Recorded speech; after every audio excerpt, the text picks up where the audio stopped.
There's an acre. Who says the government can't make a good deal?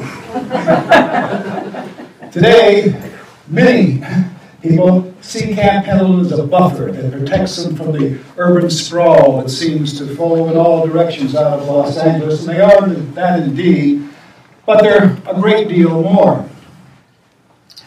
Camp Pendleton, quite simply, is a historical and a current jewel. For thousands of years, it was home to our Native Americans and once part of the huge and hugely successful Mission San Luis, a very small part, I might add.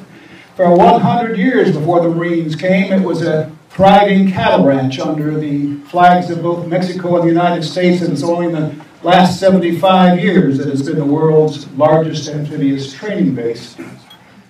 And one of the most endearing and enduring features of this land is that unlike so much of surrounding Southern California, the men and the women who live those stories would recognize large tracts of Camp Pendleton if they could just walk those hills and canyons once more.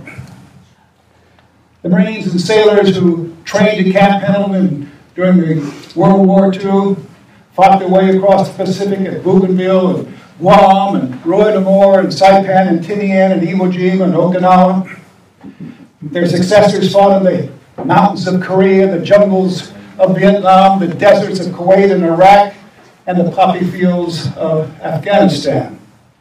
And today, the warriors at Camp Pendleton are ready to answer our nation's call wherever and whenever they may be asked. Camp Pendleton Historical Society is a 501c3 corporation dedicating to helping the Marine Corps preserve and tell all of that history. And if you would like to help us do that, we are having our first annual awards ceremony and dinner at on 11th of February up at the Pacific View Event Center just inside the main gate of Camp Pendleton. And outside of this door, we have some information, and my Vice President, Jerry Poliasco, a good Irishman from New Jersey, will be there to answer any of your questions. So again, I thank you for having this event, and I'm very pleased to have been there, and thanks for recognizing Camp Pendleton.